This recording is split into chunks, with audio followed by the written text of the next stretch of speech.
All right, people, welcome back to the channel. So, story time. A few years back, I was testing out some camera gear, and I was downtown, and it was, I want to say it was like around November, maybe December. Like I know it was like late November, and in Southern California, it doesn't get like super cold, but it can, especially like if you're near like the water. So it was maybe 40 degrees. Like it was getting colder for Southern California. And I'm out doing some testing of camera gear and whatnot. And I come across this guy. Now I saw this guy walk down like the trolley line. Like there's a sidewalk in San Diego, like the trolleys have like sidewalks next to them. This guy is walking down the sidewalk where the trolley is. And I noticed he doesn't have on any clothes. Like he's just in his underwear. And it's just like the weirdest thing. And keep in mind, it's like 40 degrees. And I'm just thinking to myself, like, I'm just looking around like nobody notices this. Obviously they don't, because it's like 12 at night. It's like 1 in the morning. It's very late. So this guy, he's walking around, he has no clothes on. And I notice he has a water bottle in his hand. And I'm just, I put 2 and 2 together and it's like, oh, this guy is clearly on drugs. So, I take a picture. And the crazy thing is the lens that I had at the time was like a 24-70. So where I was way too far to get a clear picture. So I had to do a long exposure shot. And if you know anything about photography or videography, a long exposure requires you to, sit the camera there, press the shutter, and then the shutter doesn't go off for quite some time. And typically you only see that when somebody is trying to capture like streaks of light from like traffic or something like that, or they're trying to blur the people in a crowd and then there's a stationary object beyond the crowd, But in this guy's case, he was just standing there. That's why this picture, it looks completely normal. Like he was just standing there as still as a statue, not moving a muscle while I took this picture. So that's why I was actually able to take it from way far back and crop in. Because I think at the time I was shooting with the A7R4, and that's like a really high megapixel camera. So I can punch in a lot. That's for all the camera nerds out there. But anyways, I take this picture and, I go on about my way.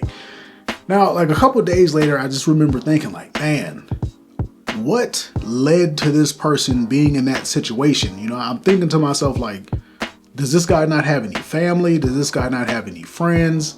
Because this is an older dude. Like he looks like he may be in his early to mid 50s or so. And, then it kind of dawned on me, like, I don't want to be mean, but I don't have a whole lot of sympathy for people in situations like that, because it's almost always self-inflicted. Like I have a hard time being empathetic toward drug users because, me personally, I look at it the same way I look at someone who joins a gang. Living in Southern California, I know for a fact, all of these people who are in these gangs don't need to be in those gangs. It's exceptionally rare when somebody is in a gang because the gang like forced them to be in the gang. Or, when somebody's in the gang because, they were born into this environment where everybody on their block is in the gang and everybody in the, their apartment building is in the gang, and, they can't go to school or go outside without encountering the gang. Like we've heard those stories and it's like, nah, that's not really true. Like that's not really how it goes. A lot of these people they gravitate towards it and then they join and then bad things happen.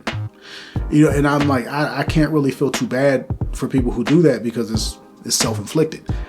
Now, when it comes to drugs, for me personally, I'm the exact same way.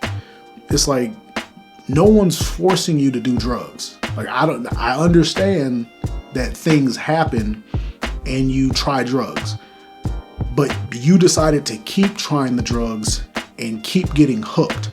And in this guy's case, what makes people do that you're out walking around with a water bottle in your hand and you're in your underwear and it's 40 degrees, that's typically meth or crack. Like I don't know, I don't see too many heroin addicts do that. I don't know all the drugs and all the drug symptoms, but that's typically meth or crack or something like an upper. Like he was probably burning up. He's really hot and, possibly dehydrated, why he had the water bottle. But either way, it's like when you see older people on drugs, they've normally been doing this for quite some time. Like this isn't their first rodeo. And for me, like I said, man, I have a very hard time feeling sorry because it's like you chose this. It's a self-inflicted wound, and nobody, like I said in my previous video about being homeless, when you hit rock bottom, nobody's coming to help you, especially like 2024, like from 2020 on, nobody's coming to help you, right? Everybody is trying to help themselves. Everybody is suffering. Everybody is struggling. The economy is tanking. We got wars starting everywhere and you're on drugs. Nope. I don't feel sorry, right? For me personally, I tell everybody, make better decisions. Don't be a loser. Stay away from drugs. Say no to drugs. And if you're on them, stop before you become an addict. Like, I really don't know what else to tell you because I'm not going to have sympathy for you. I don't give money to homeless people because you're literally just enabling that person.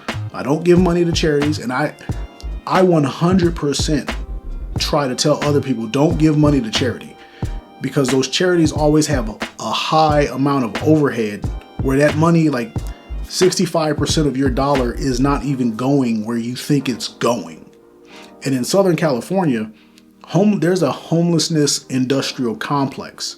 People get rich off the homelessness problem. So I'm certainly not giving my money in that direction. So if you actually need help and you're homeless, you're screwed because people, like, nobody gets better from all the donations. And if you're on drugs, then it's like you're compounding that problem because you're choosing to entrench yourself in that. So it's just too much. I gotta survive. You gotta survive. So for me, I don't really feel sorry for people who are on drugs. I think that's loser behavior. Like, I understand that drugs are an illness, but it's like, it's an illness that you choose.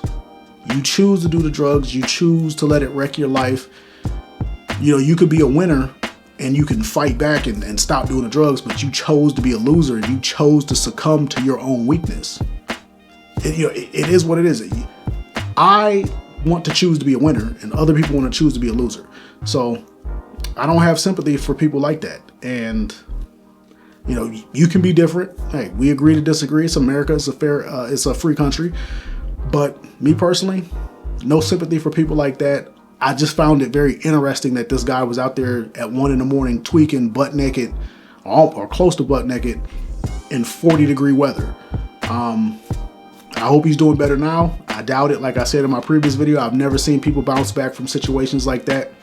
It's a grim and bleak world that we live in, and it is what it is. So I'm not going to preach at you guys too much about this one. Let me know what you think in the comments, and I will get at you next time. Peace.